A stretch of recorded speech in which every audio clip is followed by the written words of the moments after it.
রবিবার সকালে কলকাতা হাইকোর্টের নির্দেশে ম্যাজিস্ট্রেটের উপস্থিতিতে রঘুনাথগঞ্জে তেঘরি হাজিপাড়া এলাকায় গৃহবধূর দেহ তোলা হয়। তারপরই দ্বিতীয়বারের জন্য ময়নাতদন্ত নিয়ে যাওয়া হয়।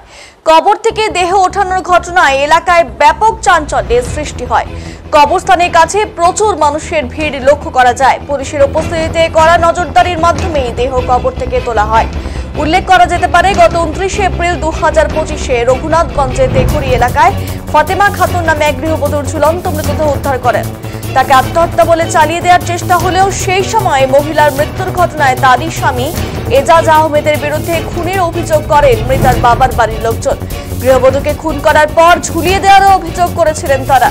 বিষয়টি নিয়ে কলকাতা হাইকোর্টের দ্বারস্থ হন মৃত গৃহবধূর বাবার বাড়ির লোকজন। অবশেষে রঘুনাথগঞ্জের বধূর দেহ কবর থেকে তুলে দ্বিতীয়বার ময়নাতদন্তের নির্দেশ প্রদান করে কলকাতা হাইকোর্ট। 4 মাস পর দেহ উঠিয়ে দ্বিতীয়বারের ময়নাতদন্তের নির্দেশ দেওয়া হয়। আজ রবিবার সকাল সকাল দেহ উঠানোর ব্যবস্থা করা হয় প্রশাসনের পক্ষ থেকে। মৃতদেহ উঠানোর ঘটনায় এলাকায় চাঞ্চল্য ছড়ায়। প্রচুর মানুষ ভিড় জমে। অভিযুক্ত স্বামী এজাজ আহমেদকে সঙ্গে নিয়েই দেহ কবর থেকে তোলা হয়। কবর থেকে দেহ তোলার সময় পুলিশের কড়া নিরাপত্তার বন্দোবস্ত করা হয়।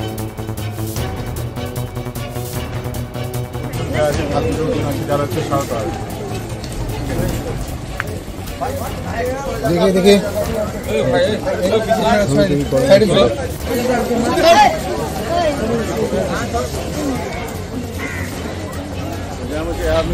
কবরস্থানে আছেন, ঠিক আছে, ওই লোকজনকে আছে, ফালতু লোকজন আছে যারা হচ্ছে সরকার।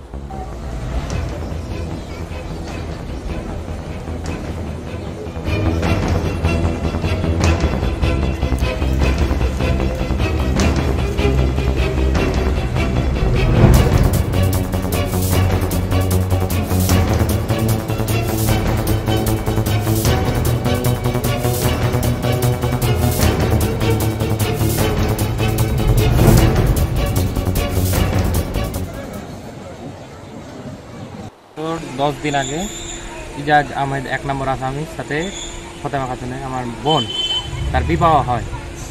বিবাহিত যে পণের দাবি, সে দাবি দেওয়ার পরও দিন দিন মানে অত্যাচার ওদের বাড়াচ্ছে।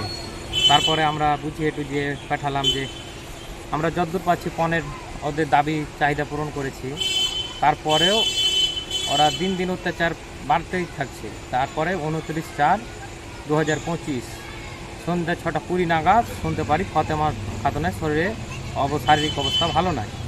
তারপর ঘটনাস্থলে যে দেখি ফাতেমা তার সিলিং ফ্যানে গলায় ওড়নার ফাঁস দিয়ে ঝুলানো আছে, কিন্তু পা সম্পূর্ণ বিছানায় আছে, বিছানায় ভাঁজ হয়ে আছে। এটা আমাদের যে ওরা পরিকল্পনা করে ওরা মেরে ফেলেছে। তার জন্য জঙ্গিপুর হাসপাতালে একবার পোস্টমর্টম হয়েছিল।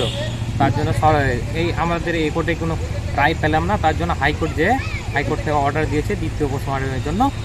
তো দ্বিতীয় পোস্টমর্টমের জন্য এনসে কল্যাণীতে আবার দ্বিতীয় পোস্টমর্টম হবে।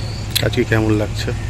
আজকে মানে কি বলবো, যেন একটাই কি, যে না কোনো মার বুক না আর খালি হয়, যেন সব নাই বিচারটা ভাই, এটাই, তাছাড়া আর কিছু না।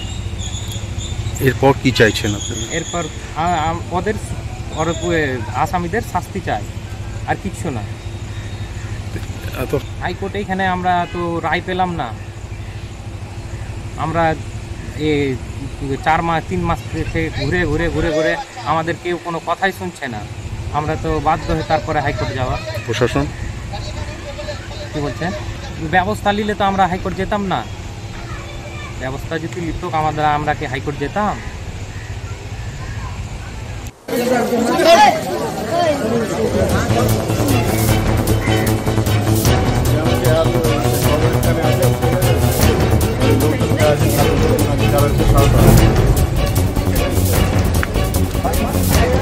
देखिए